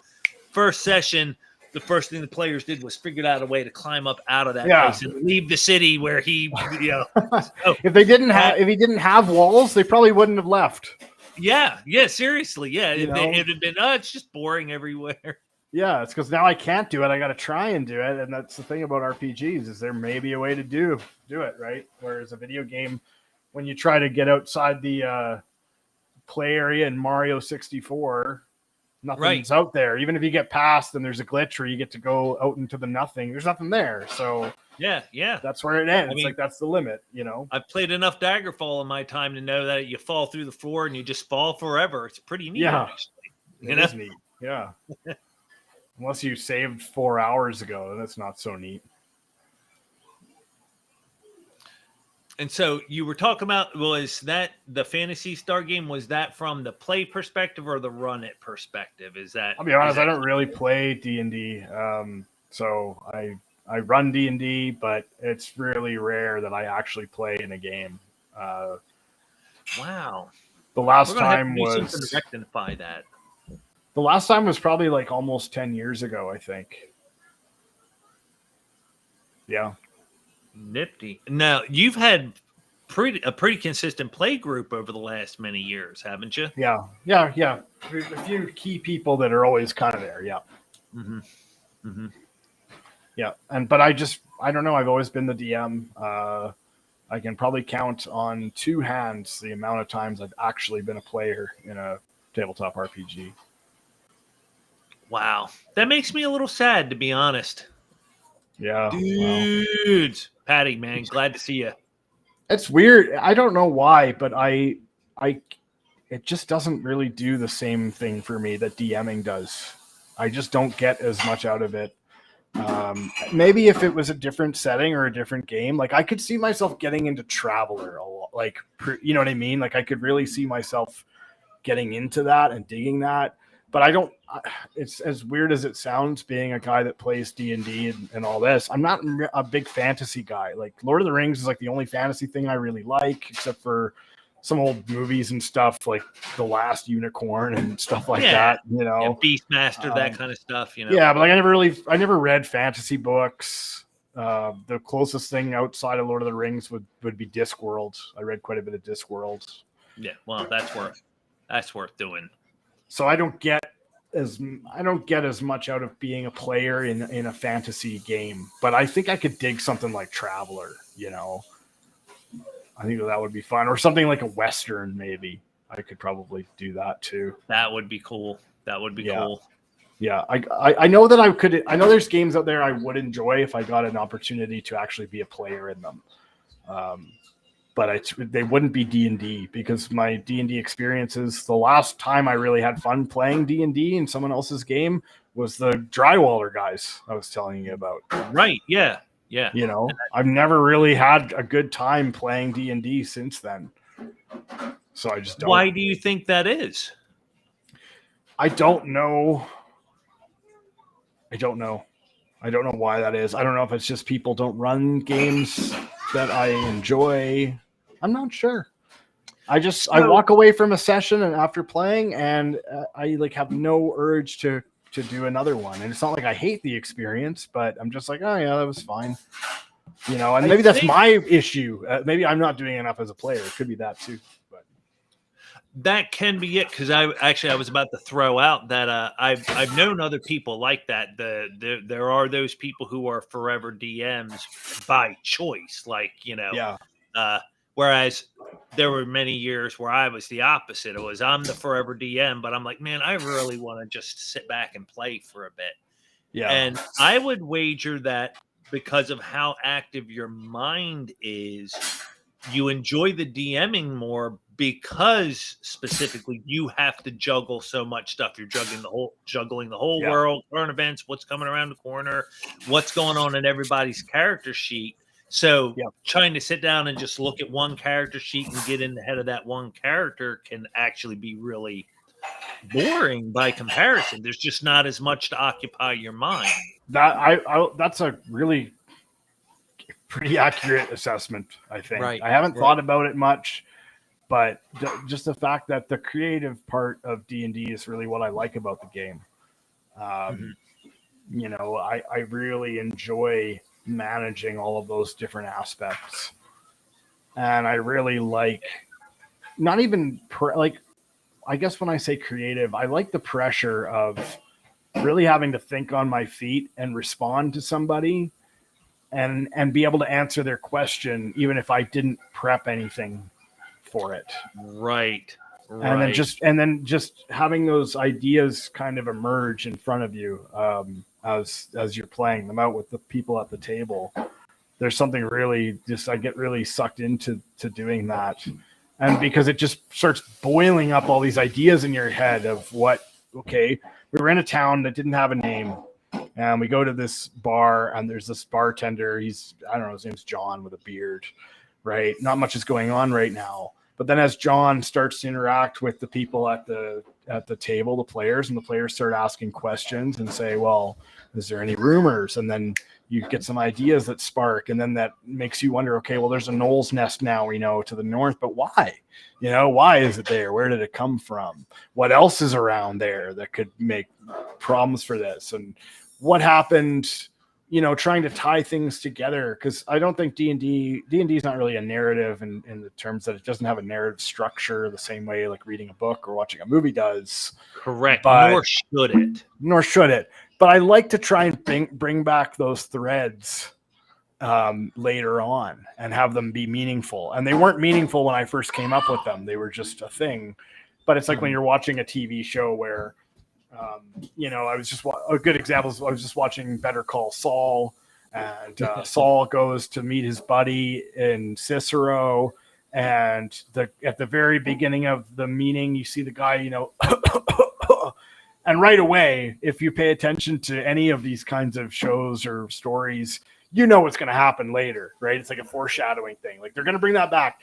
No one just coughs on camera for 3 seconds without a reason for it being there. Right. If the writers are doing their job. And I feel like that's my biggest challenge as the DM, is trying to tie things together in a way where the players realize it's going back to something else that happened, and they go, oh, yeah, remember that guy? Remember this? Yeah, remember this happened, and then he told us about the Knolls, and I didn't make that. Like, I didn't plan for that to happen, but just something happened in the game where it was the right time to go back and bring in something from that had happened prior, you know? And I find that almost like this magical experience where like the story just starts like building itself, because you're creating, but then that creation is starting to inspire you, and the other players' involvement is inspiring you, and you know, it just really comes together really nicely sometimes. Not always, but I find most of the time we have a lot of these little consequential moments that happen. Yeah, and it leads to convergence, to borrow that word that's been thrown around by the bros. But that really, I really see that happen so much. And again, you know, versus the conventional narrative approach of we have a plot line and a bunch of scenarios that you guys need to go through in this order. Right. You know, all the energy that you would spend keeping your players on those rails and keeping them heading in the direction they're supposed to go according to the module, it is easier and more rewarding to just let them go off script and run with it. Like let me ask you, I'm just trying to piece together a thought here about this, but does this sound right to you? I want them to feel when it's over, like when these moments happen, like this was an intended narrative, but that they don't have that overall feeling of being controlled by the narrative, right? Like I want it to feel like even though I made it up on the spot or I pieced this together and brought this back and was improving, I don't want them to feel like it's improv and that things are just sort of chaotically, randomly happening. I want it to feel constructed when it all comes together in the end. Well, understanding the question, one of the things that I do is, since I do mostly improv at the table, like you're talking about, the key for me is copious notes in the moment. So I don't like to make my players wait to while I look up a rule or something like that. But I do not mind at all making my players wait a minute or two while I write something down. And that's that kind of thing that goes in the notebook. You review them in between sessions, and that means that stuff is ready for you to use when the opportunity presents itself later. So rather than that's why I love my players, Jack. 2 more sessions, we're going to have this NPC, the John with the beard, show back up with more information. No, it'll be John with the beard has more information, but they're not going to get it until they decide to look him up and go hunt him down and talk to him again. So that's why go ahead. I was going to say that's why I love my players, because the one writes down everything. It's like he's like taking notes the whole time you're playing. And it saves me having to sit there and write notes, because I just go back to check his and I say, oh, I did that. And that was this guy's name. He knows more about it than I do, you know? Yeah. And that sounds awful and like a lazy DM thing. And maybe it is. I don't care, to be honest. No. Anybody who would criticize you on that hasn't DM'd enough. Yeah, I suppose so. Hey, but it's just so nice where it's like, oh, okay, cool. Like I don't really have to have this all in my head all the time. Someone else has like completely detailed it, and I never asked him to. He just does for his own benefit. But then I just tell him, send me your notes. You know what I mean? You're going to make them whether or not I'm making them anyways. So send me yours, because yours will be better. Yeah. And then you can just fill in some extra blanks, extra comments based upon, well, okay, he thinks that this guy is playing straight with him, but I know actually he's sticking him over and going to cheat him later on down the road. Yeah, exactly. Yeah, you could do little modifications and stuff. And I tend to come up with most of the game ideas just in my head, but it's all very loose conceptual things. It's not prep in terms of, well, they're going to go in this room and they're going to meet these guys. There's this group, and if they go here, they're going to run into them. And then there's this group, and if they go there, they're going to run into them. And then I just have to make up how that transpires. I don't make it up, but it just flows when the players start interacting with the NPCs. That's how I like it to be, right? That's, to me, that's the fun of the emerging narrative, I guess, as you call it. Is I didn't come up with this stuff. I just had rough ideas of where things might happen if they go here or there. And if they go over there instead and I didn't come up with anything, I'll make that up too, you know? Yeah. And I love that. One of my favorite terms I picked up in recent years is abductive reasoning from Macrease, and that's something I've been doing that for years, and I just didn't have a term for it, but it's such a beautiful thing. It's like on this session, the random tables gave us a tribe of goblins, and then the following session in the same area, we then found a wizard. Okay, well then seems kind of natural. Does the wizard have anything to do with the goblins? Totally. Working out Is he friendly with them? Is he trying to control them? Do they hate him and afraid of him? There's so many possibilities that you can explore, and it's all stuff that just arises naturally out of the and events. You kind of do it naturally in your head. You're sort of asking out loud in your head, okay, where do these goblins come from? And now your brain just starts going on the possibilities, and then things work out. But it takes time to get there. I think too. It does. And again, the leverage stuff I've been hearing so much, it really is grounded in the sort of media that you're taking in. So yes, yeah. And that's again, the people who are big into the appendix and whatever, fiction you're taking in, that stuff is going to inform your brain, and it's going to emerge in your game, because in a moment of heat, that's what's going to pop into your head. It's the stuff that it's you already read. kind of there. And that's my games have always had. I think they've always been somewhat Western coded in a way.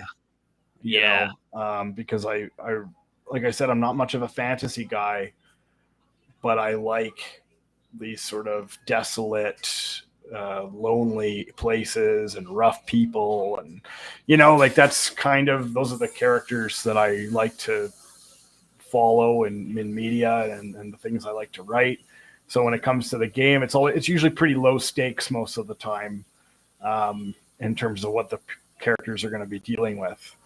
It's not, oh, we got to save the world from a wizard. It's, oh, there's a bunch of gang, there's a gang out roaming outside of town on horseback, and they're kidnapping people. And it's like these small time problems a lot of the time. Yep. And they get magical and they get crazy too, because you're in weird places, but the structure is very grounded in that.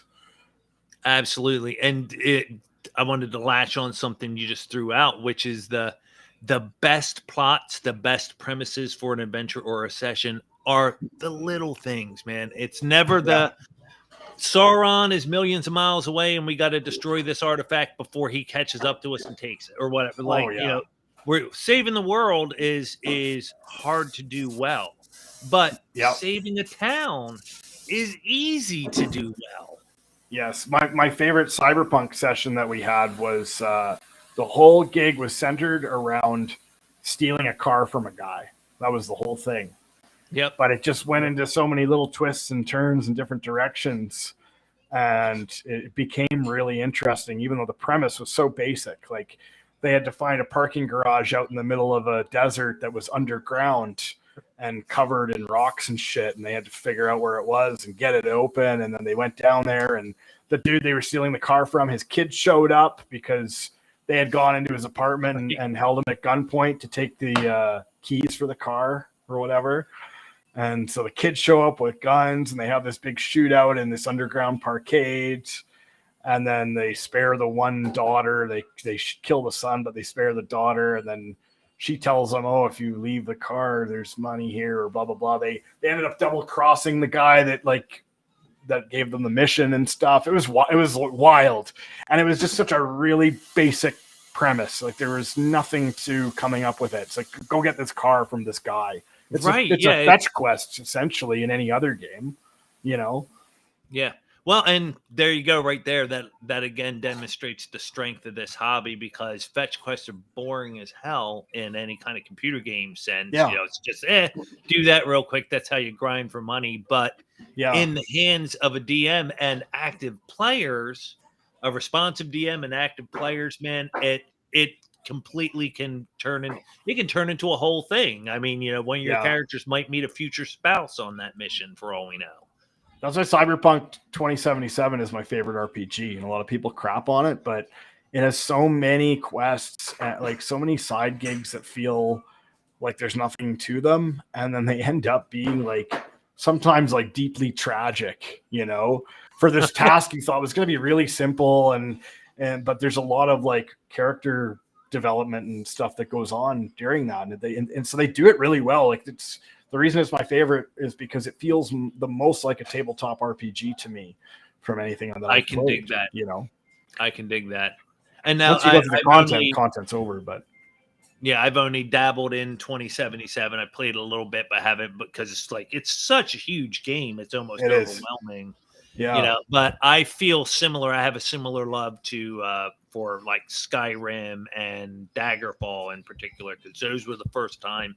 Daggerfall in particular, that was the first time I played a computer game that somewhat approximated the feeling of what it was like to sit down at a table with the dungeon master. That's my favorite Elder Scrolls game by a long shot, is Daggerfall. It is. I've played especially Daggerfall Skyrim. Unity. Yeah, I've played more Skyrim, I think, but Daggerfall is my favorite to this day, particularly the Unity engine. I was just going to ask if you've done Daggerfall Unity. Oh man, that's so cool. Great stuff, great interface, a lot more reliable. I mean, anybody who really wants to appreciate old school computer role playing games, man, that's the place to go. That's the way to go. Oh, I don't know if you know this. There's a mod that adds paths in between every town. And then there's a button you hit and you'll auto run to the town, but it'll go at like 8 times speed. So you can that's brilliant.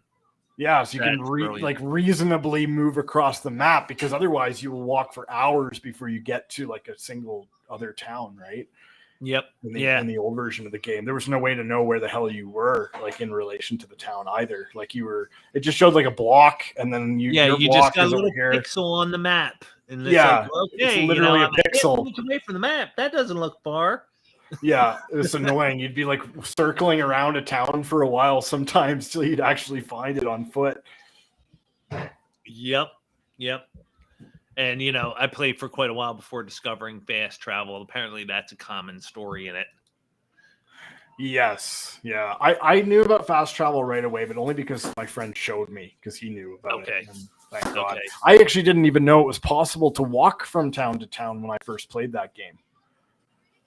Yeah. I heard assumed it wasn't, because I had walked for ages and I couldn't find any other town. So because it's such an expansive game. You can literally get lost out there and not be able to find anything. You could walk forever and not run into something. Cross over into a completely different country and not even realize it. Yeah, it's pretty crazy. All right, we're in the last 5 minutes here, Joel. What I wanted to, cool. You got any final thoughts that you need to share, questions you need to ask? And please tell the fine audience where they can find more of your stuff. I'm on Substack, so that's completedm.substack.com, I believe, and it's COMPLEAT. And I am on X as Complete DM as well. And those are the primary places. I don't do D&D anything on Facebook. I just have I do my band stuff on there. And I think that's it. Just those two places. Yep. So same for me. My famous viewers, thank you for coming again. I love having everybody here. Again, we stream this every Monday. And it streams to X, it streams to Rumble, and it streams to YouTube, all three of my channels. I'm trying to become more systematic and, sending out a tweet with all the locations for people to consume it. And thank you, Mr. Dale. It's always a good time. All right, Joel, unless you got anything you want to give me some parting words. Yeah, sure. I guess I'll just tell everybody what I've been working on right now in this space, which is I'm working on a module for Shadow Dark called Shadow Frag. I am a huge Quake and Doom guy. I still play Quake and Doom basically all the time. The only other video games I really play are racing games most of the time. Yeah, you've talked about that. Yeah, I have a future project called Metalhead, which is a first-person shooter, but we have to get through Salaryman before we get to that. But it's something that I'm learning the tools for now because it's so complicated to get to terms with. And as part of that project, I'm doing this Shadow Dark module it's essentially Shadow Dark, but it will be in a first-person shooter arena, Quake-inspired setting, where you are fighting sort of these mishmash of Lovecraftian and Cronenberg machine creatures with big arsenals of weapons. And it's meant to emulate all the boomer shooter games, as they call them, from the 90s and make an RPG out of it. So very much structured like Cyberpunk, where it's mission-based and everything. You go down, you have to kill things in an area. There's room for role-playing and stuff, obviously, beyond that, but that's kind of the setup, is just to bring Doom into the tabletop RPG space. So that's what I've been working on. And you've already got one customer signed up with Velma. Perfect. I love when there's crossover. It's such a niche thing. Like, you have to love Quake 3 and you have to like RPGs, and then you might want this game maybe. So we'll sell 3 or 4 copies for sure, because I know there's a couple other people out there that have that same set of interests simultaneously.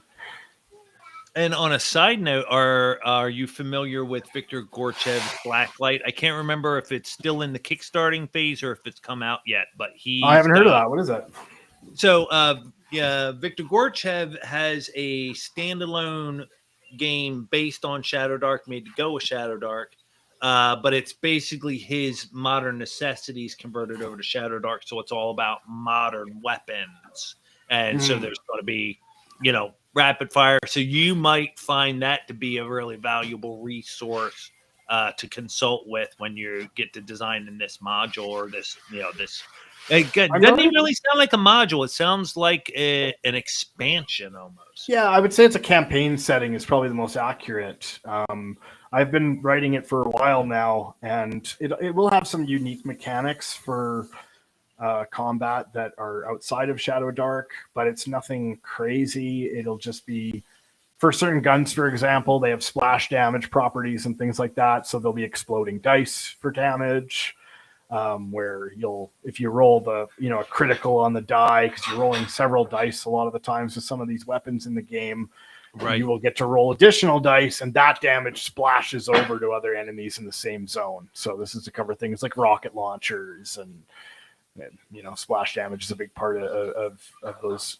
But I think the most fun thing about Shadow Frag is just the fact that it's going to be very referential to a lot of first-person shooter stuff. So if you're really into that scene, there's a YouTuber I love, Civvy11. Like there's references to some of these people, references to Dave Oshry from New Blood. Okay. More modern first-person shooter games that are capturing the old spirit. So games like Dusk, which is very much, it looks like Quake 1, but it was made in like 2015 or whatever. And it's, guns don't really reload. You just go around and shoot things. It's sort of mindless. Collect keys, find secrets. The same setup as Doom and Quake and these arena style first-person shooter games. So that's what we're trying to capture too. You can even use Heretic and Hexen to inject fantasy elements into the first-person experience, and some of that stuff will be there. Like it's not going to be a mishmash. It does have a cohesive justification for its universe. Because initially I was thinking of blending all these different universes together and making them just sort of generic. And I got rid of that. I said I want it to have its own story and lore and everything too, because that's going to be the fun of reading the actual book, right? Besides the rules. Yeah. And a lot of the fun is coming up with interesting and weird weapons. So one of them that we came up with, and these weapons will also be in Metalhead. So that's why it's sort of like a crossover project in a way. Okay.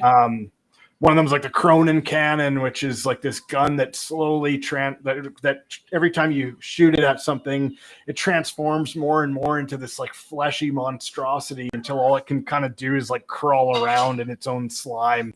So you don't even have to kill it at that point because it can't do anything to you anymore.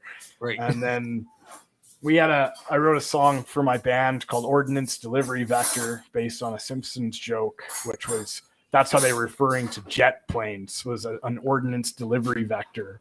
And I always found that he calls it our most dollar-intensive ordnance delivery vector.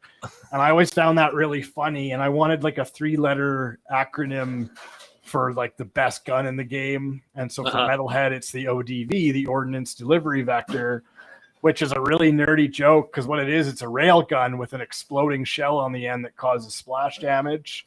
But literally the way that lines are referred to in these maps and in programming as vectors. And literally all those guns do, the hit scanning weapons in old first-person shooters, is they draw a line from you to the nearest wall, and anything in between you and that line gets hit by when you hit the fire button immediately, right? So it's a literal ordnance delivery vector. You're firing an explosive projectile down a line, and anything that gets in the way of that gets hit. It's a pun. I love it. It's the worst dad joke, really. But yeah, so anyway, that's what I'm working on now, apart from Salary Man. And our final question was, what's the timeline on that, Joel? I want to have that out by the end of the year at the latest, because it's not going to be, I'm very close to getting the actual rules and mechanics finished. Then we'll just come play testing. I want to do quite a bit of that, and then writing out the lore. There's some there, but I've kind of put that off to the end because I want to put some time into that. Initially, I was kind of going to hand wave a lot of that stuff because who cares? You're in an arena shooting monsters. That's all you need to know. But I do want to do something there. So that'll take me some time. And you got to have a chainsaw pistol combo. Definitely. Yeah, I've already thought of some interesting melee weapons, and most of them are just, like I said, very over the top. So it's gonna be fun to read. I think that'll be the thing. Even if you don't play it, it'll be fun to see all the stupid shit that I put into it. I think so. Awesome. Yeah. Awesome.